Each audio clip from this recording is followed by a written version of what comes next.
This is Concert 101, a pre-concert talk in video format, giving you background information on the music coming up in the next concert by the Tasmanian Symphony Orchestra. The concert's titled Northern Lights, as it focuses on music from Northern Europe.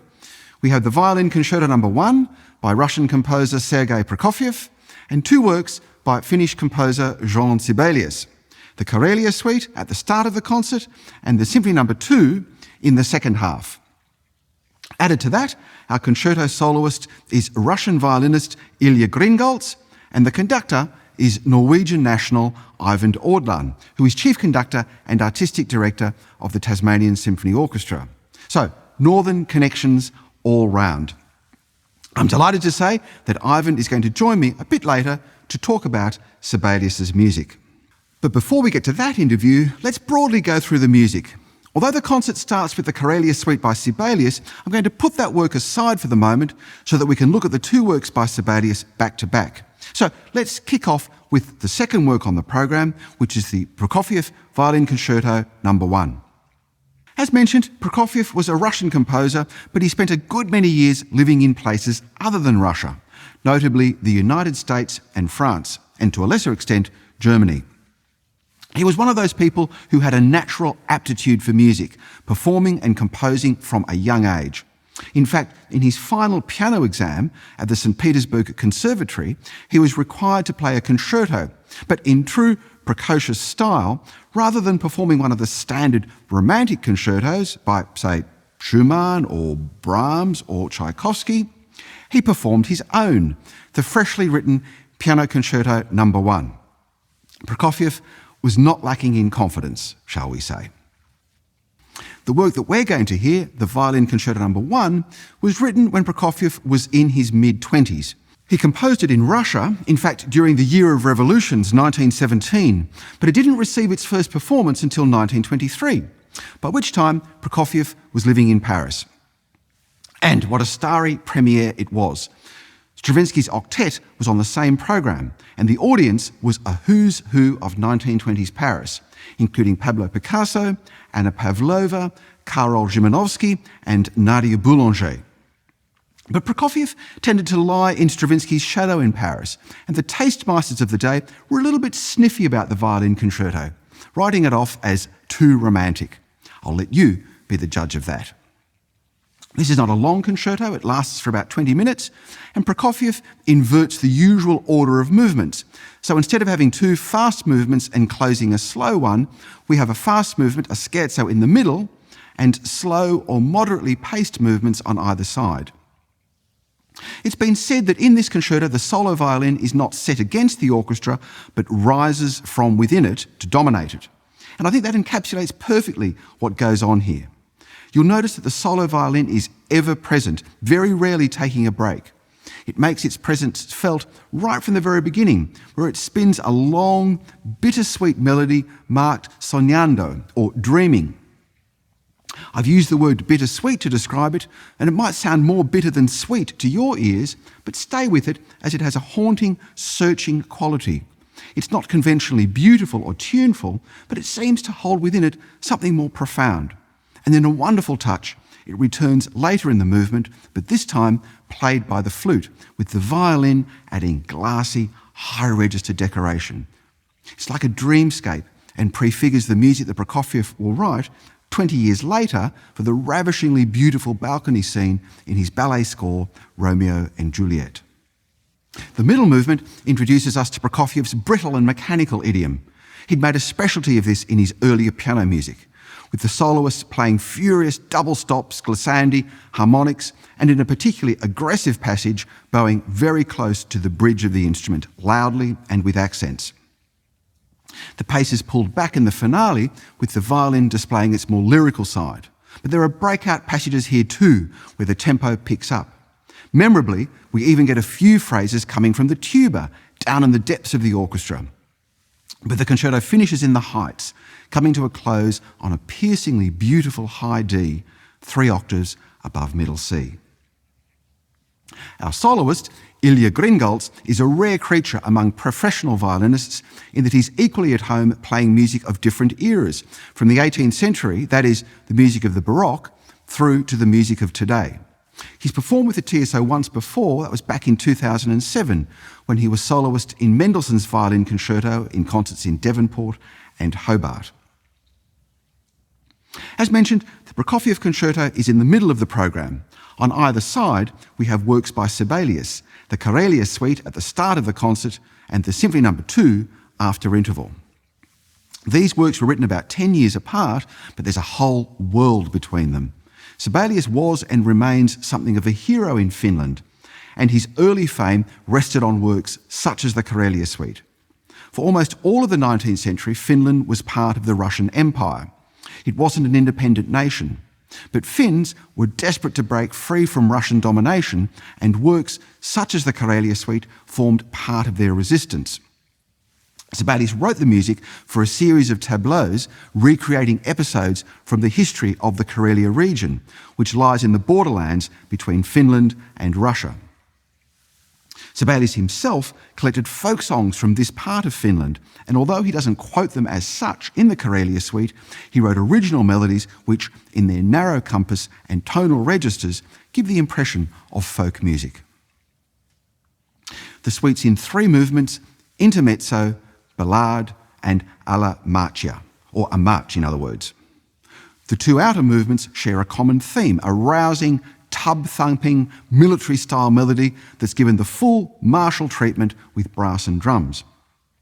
The middle movement, on the other hand, is more reserved. It's reflective, prayer-like at times, and slightly melancholy.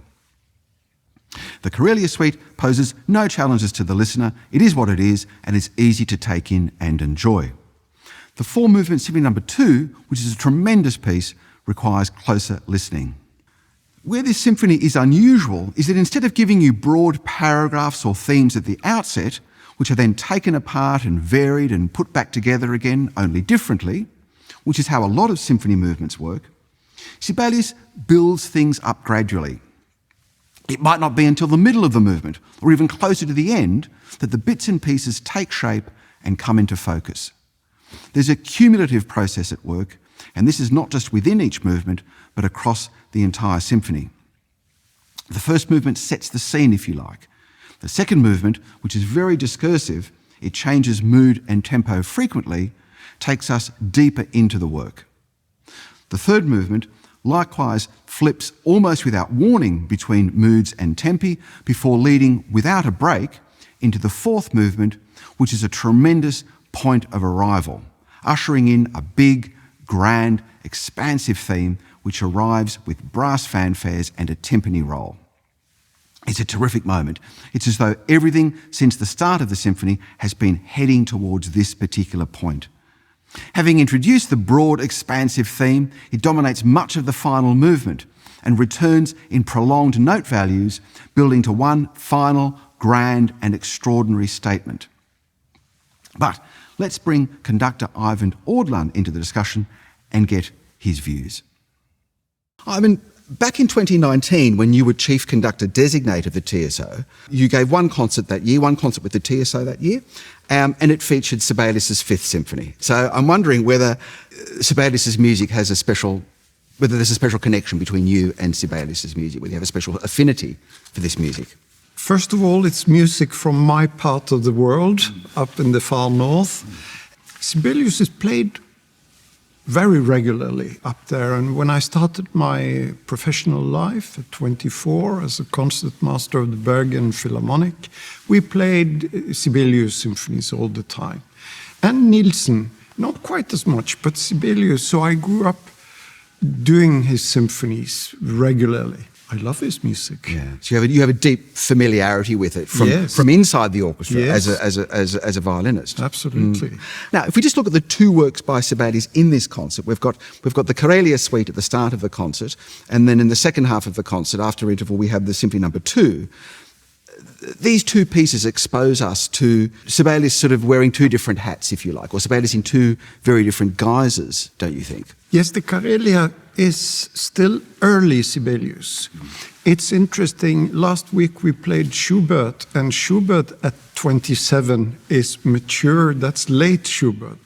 But Sibelius is 27, he's like most people young.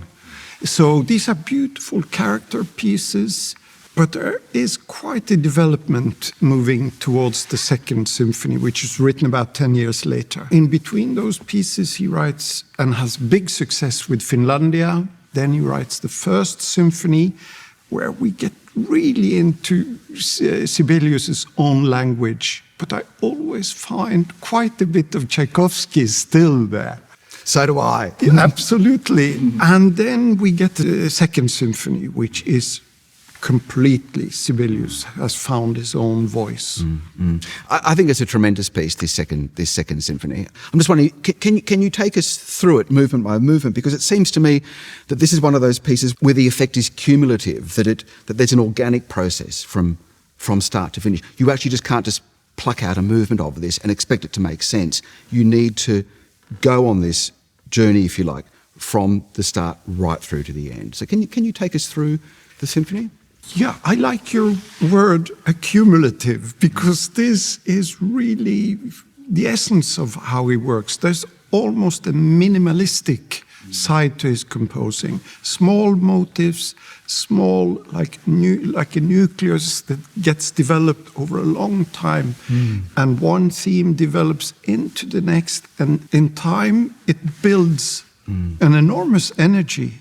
First movement starts quite pastoral, with 3 rising notes, which is much of the material for the whole symphony, actually.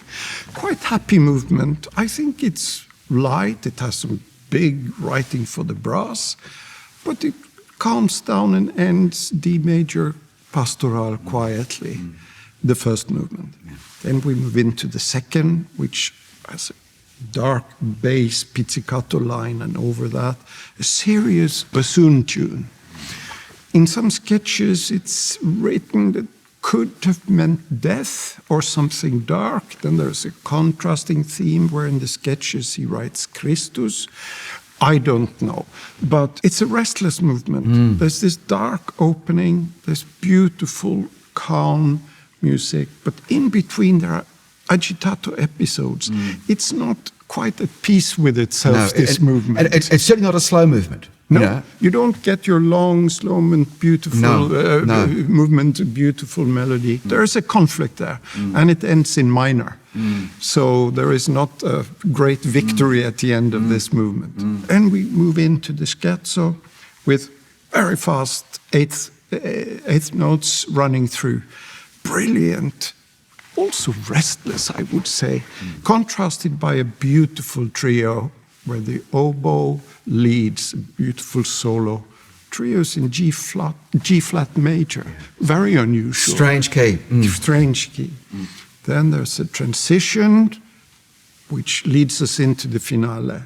This is not new because Beethoven did this in his 5th symphony, connects directly into the finale. We're back in D major, and I feel glorious sunshine again, like the opening. We have some majestic trumpet fanfares at the opening. And the element of repetition is very clear in this last movement. The second idea of the last movement, towards the end, he repeats that tune 7 times, unchanged, just with adding instruments, building the orchestral colors, until we arrive at a tremendous coda. So the effect, as you put so well, cumulative. It builds to a beautiful D major, happy big, glorious ending. Yeah, and you've used the word there, arrival, because it really is that. There really is that sense that, you know, it's an odyssey that you need to take, and there is this wonderful point of arrival. So if listeners are frustrated by it seeming to be in bits and pieces, just stay with it, because you will, you know, it all is woven together. At the end, it all, you know, the sense of it all comes together. Exactly. And it's the Sibelius Symphony that I've done the most often. When I was chief in my old TSO, Trondheim Symphony Orchestra, we brought this symphony on tour to Germany. So it's a piece that I've done a lot and I really love. Eivind, perfect words to finish on. Thank you so much for coming on to chat about it. That brings Concert 101 to an end. Hope you feel prepped for the concert and that you'll join us next time, but bye for now.